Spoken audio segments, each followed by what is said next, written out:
कि लड़के के पिताजी से हम सीधे पहले बात करने का प्रयास करेंगे कि क्या है और किस तरह से ये बड़ी उपलब्धि मिल रही है पूरे देश में। प्रधानमंत्री जी के पास अंडर 18 आपका सुपुत्र लाडला विश्व पैमाने पे अब परचम लहराएगा, क्या है? जी, प्रभु की और आप सबकी बड़ों का आशीर्वाद है, प्रभु की कृपा है जो इतनी बड़ी प्रतिभा लड़का कर रहा है। और हम यही उनसे अपेक्षा रखते हैं कि आने वाले समय में अपने हिंदुस्तान का परचम पूरे विश्व में लहराए लड़का।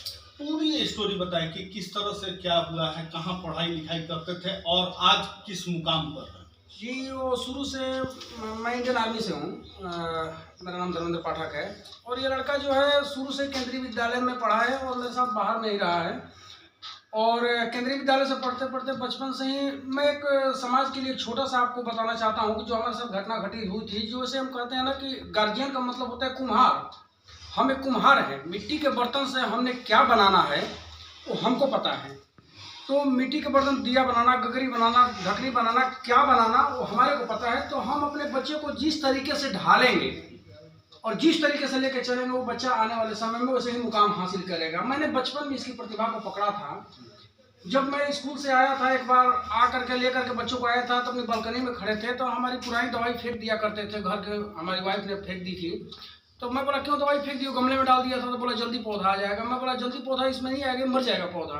मैं छोटा सा एक एग्जाम्पल दिया था, बच्चा छोटा होने की वजह से। मैं बोला निकाल के फेंक दो। जाकर के हम खाना खा के सो गए। लड़का जाकर के दवाई निकाल कर पूरी दवाई को कूट करके वो कर रहा था तो तक आंखों में लग गई, जलन होने लगी, काफ़ी रोने तेज चिल्लाने लगा। मैंने इसको बोला ऐसा क्यों हुआ भाई? बोला पापा जो दवाई मम्मी ने बोला था ना आपने फेंकने के लिए मम्मी को, मम्मी फेंक दो। वो दवाई को मैं एक्सपेरिमेंट करके पीस करके और लिक्विड बनाकर किसी पौधे पर डाल करके मैं देखना चाहता था कि एक्चुअली ये पौधा मर रहा है कि नहीं मर रहा है। मेरे माइंड में उसी समय से ये बात आई कि लड़के को अगर एक्सपेरिमेंट की तरफ इसका ज़्यादा माइंडेड है। तो मैं बचपन से ही आकर के घर में डिस्कवरी चैनल देखना, अपने आप को बेयर ग्रिल्स देखना, एनिमल प्लानेट देखना, फूड कैसा प्रोडक्शन होता है, ये सब देखना जानबूझ के मैंने कोशिश किया। और लगातार मैं सारा चैनल छोड़ करके 1 साल तक यही सब चैनल मैंने देखा। देखने के बाद 1 साल के बाद हमारा परिणाम ये हुआ कि लड़का ऑटोमेटिक नई अचीवमेंट की तरफ बढ़ने लगा। और करते करते आज के डेट में लड़का को प्रधानमंत्री मोदी जी 29 तारीख को बुलाए थे परीक्षा पे चर्चा में, गया था वहाँ।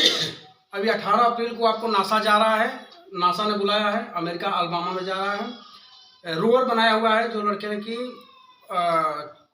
कोई भी सैटेलाइट अगर जाती है बाहर चांद पे या कहीं भी जाती है तो वहाँ से जो भी डायरेक्ट सिग्नल कम्युनिकेशन हमारा दे सके, जो कुछ भी है। तो बनाया हुआ है। लड़के ने करीब 250 अचीवमेंट किया हुआ अभी तक, जिसमें इसको नेशनल अवार्ड से लेकर के इंटरनेशनल अवार्ड टोटल इंक्लूडिंग है उसमें। और आने वाले समय में लड़के की काइजल इंडस्ट्रीज प्राइवेट लिमिटेड कंपनी है जो कि रजिस्टर्ड हो चुकी है गवर्नमेंट ऑफ इंडिया से। और ये जनवरी में ही, इसी महीने के लास्ट तक ये चालू भी हो जाएगा। और आप सबका आशीर्वाद है और आप सबका प्यार है कि लड़के को इतना बड़े मुकाम तक पहुंचा पाया। एक चीज है, चंद्रयान, पूरे विश्व मानस पटल पर चंद्रयान की चर्चा, भारत की उपलब्धि की आज बात की जाती है। चंद्रयान का